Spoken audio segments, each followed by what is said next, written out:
Droit des peuples du Nord et du Sud Kivu à l'autodétermination, partie 2. Dans cette vidéo, nous revenons sur une actualité brûlante qui secoue l'Est de la République démocratique du Congo. Depuis plusieurs semaines, le groupe armé AFC M23 impose des marches à la population locale dans les zones qu'il occupe, notamment au nord et au sud Kivu. Derrière ces démonstrations de force se cache une stratégie bien plus inquiétante. Empêcher le retour des autorités légitimes congolaises et préparer le terrain à une revendication politique explosive. En invoquant le droit des peuples à disposer d'eux-mêmes, le M23 ambitionne de justifier une éventuelle partition du territoire et d'organiser un référendum d'autodétermination. Mais ce droit, reconnu par le droit international, peut-il réellement s'appliquer dans ce contexte? Restez avec nous pour une analyse plus approfondie de cette tentative de déstabilisation et de ses implications pour l'unité nationale et la souveraineté de la RDC. Contexte. La Fédération de Russie a voté pour le projet de résolution préparé par la France visant à proroger le mandat de la mission de l'ONU pour la stabilisation en RDC. Ce document, fruit de compromis douloureux à l'issue de plusieurs jours de discussion, énonce les principales tâches et orientations qui prévoit une trajectoire qui permettra à la mission de revenir à la pleine application de son mandat et à jouer un rôle de premier plan en vue de régler le conflit dans l'est de la RDC. Monsieur le Président, le 4 décembre dernier, à Washington, les présidents Félix-Antoine Tshisekedi Tshilombo et Paul Kagame ont signé un accord de paix facilité par les États-Unis d'Amérique sous le leadership du président Donald Trump.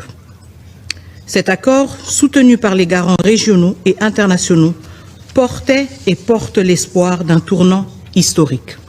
Pourtant, moins de 24 heures après cette signature, les faits en contredisent les engagements pris. Monsieur le Président, Excellences, depuis le 4 décembre au soir, les positions autour de Gatagota, Ruvunge, Kaziba, Urarambo, Luvungi et le long de l'axe Kamanyola-Ouvira ont été visés par des bombardements provenant des positions RDF M23. Des drones kamikazes ont frappé des zones civiles. Plus de 500 000 personnes ont été renouvellement déplacées. Le Sud Kivu, déjà en fragilité, atteint un seuil de rupture. Ces faits sont documentés par les mécanismes humanitaires et confirmés par OCHA. Merci Madame la Présidente. J'ai l'impression par moment qu'on fait, et c'est absolument pas une critique vers vous, qu'on fait toujours la même réunion. Parce qu'en réalité, malheureusement, constat après constat, c'est toujours la même chose. Et la question que je pose, qu'est-ce qu'on peut faire? Le Parlement européen, et vous y avez contribué au premier plan, à mon avis, a fait son travail. On a voté une résolution, on peut le faire mieux, mais nous avons fait notre travail, nous avons voté une résolution qui n'est pas appliquée. Soyons clairs. 2. Monsieur Mariani, on a voté 2 résolutions. Ben c'est encore pire alors. C'est encore pire si nous avons voté 2 résolutions qui en réalité n'ont aucune application concrète. Je regardais sur le site du Parlement européen. 2021-2024, 260 millions pour le Rwanda. 2025-2027, 134 millions pour le Rwanda. 12 octobre 2025, Madame van der Leyen donnait 95 millions pour le Rwanda, au Rwanda. Madame Kaja Kallas a reconnu pour la première fois, Monsieur Borrell l'avait pas fait, la responsabilité du Rwanda, et c'est très bien, mais il faut que...